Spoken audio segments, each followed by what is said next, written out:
Bismillahirrahmanirrahim. Assalamualaikum warahmatullahi wabarakatuh. Nama saya Bentang Abadan Syakuron dari Prodi Kesehatan Masyarakat tingkat 2 Universitas Bakti Kencana Bandung. Nah, di sini saya ingin berbagi ilmu kepada teman-teman mengenai sumber air dan peran air bagi kehidupan. Nah, kita tahu ya, tiada kehidupan di dunia tanpa air. Kenapa gitu? Karena sel tubuh manusia itu sebagian besar terdiri dari air. Kemudian alasan kedua yaitu kegiatan sehari-hari kita sangat membutuhkan air. Nah, setelah kita tahu ya, di dunia ini gak ada kehidupan kalau nggak ada air.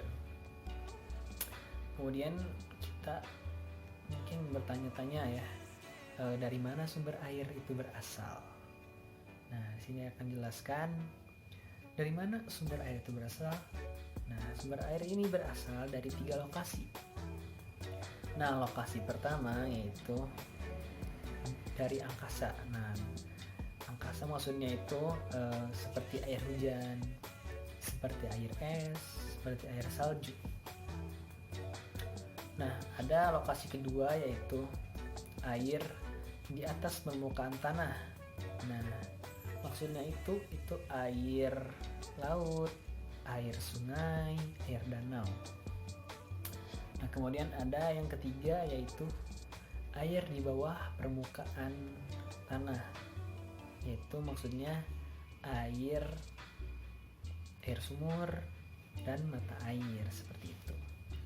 Nah, setelah kita tahu ya, tadi ada 3 lokasi sumber air.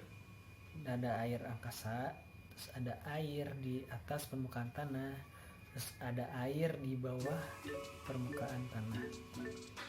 Nah, setelah kita tahu apakah air ini bisa diminum ataukah air ini bersih, nah, kita akan tahu setelah kita tahu definisinya. Nah, berlanjut ke definisinya. Nah, apa itu definisi dari air minum dan air bersih?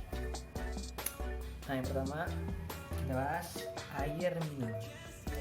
Nah, air minum ini air yang melalui proses pengolahan ataupun tidak melalui proses pengolahan dan tetapi memenuhi persyaratan kesehatan sehingga itu bisa digunakan untuk minum. Nah, itu untuk air minum ya. Kemudian untuk air bersih. Air bersih ini air yang digunakan atau diperlukan untuk kegiatan sehari-hari yang kualitasnya baik dan memenuhi persyaratan kesehatan sehingga dapat digunakan untuk kegiatan sehari dan bisa diminum juga, tetapi harus dimasak terlebih dahulu. Nah, setelah tahu kita definisi dari air minum, air bersih. Nah, di sini ada satu kasus. Nah, di sini kasusnya adalah ada air kotor disebabkan jutaan orang beresiko terserang penyakit. Nah, di sini terjadi 300 juta orang di Asia, di Afrika, dan di Amerika berkemungkinan diserang penyakit karena air yang tercemar di sungai dan di danau. Seperti itu. Nah, di sini pun ada, saya kasih beberapa contoh mengenai peran air bagi kehidupan. Nah, yang pertama, di sini ada air minum. Nah, misalnya air minum ini berperan kehidupan banget kan buat kita minum. Misalnya air minum, jika misalnya air minum ini tidak diolah dengan baik, maka air minum ini akan menimbulkan penyakit seperti penyakit diare, kolera, dan lain-lain. Nah, itu jika tidak diolah dengan baik air minumnya.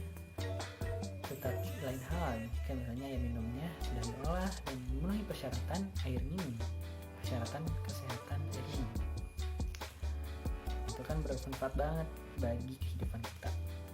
Kemudian di sini ada air mandi. Nah, air mandi misalnya, kalau misalnya airnya bagus, bisa kita gunakan dengan baik untuk mandi dan membersihkan badan kita. Tapi lain hal, misalnya air mandi ini kotor dan kita pakai untuk mandi. Nah, sehingga di sini akan terjadi gatal-gatal gitu badan kita, terus ya penyakit kulit seperti itu. Jadi jika misalnya airnya tidak baik, jadi tidak memenuhi persyaratan air bersih. Nah, kemudian di sini ada air untuk pembangkit listrik. Nah, ini juga bisa menghasilkan tenaga listrik dengan inovasi-inovasi manusia ya, sehingga air bisa dijadikan pembangkit listrik. Nah, kemudian berperan juga bagi pertanian. Nah, untuk air minum para tumbuh-tumbuhan. Nah, sehingga kalau misalnya airnya baik, sehingga ya pasti kualitas tumbuhannya pun akan baik. Tetapi jika lain hal, misalnya airnya jelek untuk tumbuhan, ya pasti tumbuhannya akan tumbuh tidak sesuai dan jelek lah kualitasnya begitu. Kemudian misalnya ada air misalnya berperan pada hotel. Nah, bagaimana tuh perannya? Misalkan di suatu hotel ada air kamar mandi yang misalnya kotor. Nah, pasti tidak ada peminat untuk datang ke hotel karena ya airnya kotor. Nah, seperti itu. Itulah beberapa contoh peran air untuk kehidupan. Nah, kesimpulannya dari video ini yaitu, mari kita setelah tahu sumber airnya dari mana, terus apa itu definisi dari air minum dan air bersih, dan peran bagi kehidupan. Nah, mari kita manfaatkan air ini dengan baik sehingga berperan baik bagi kehidupan kita sebagai manusia dan makhluk hidup. Terima kasih. Mungkin sekian video yang bisa saya buat dan sampaikan, semoga bermanfaat bagi kita semua. Sekian dari saya, terima kasih atas perhatiannya. Wassalamualaikum warahmatullahi wabarakatuh.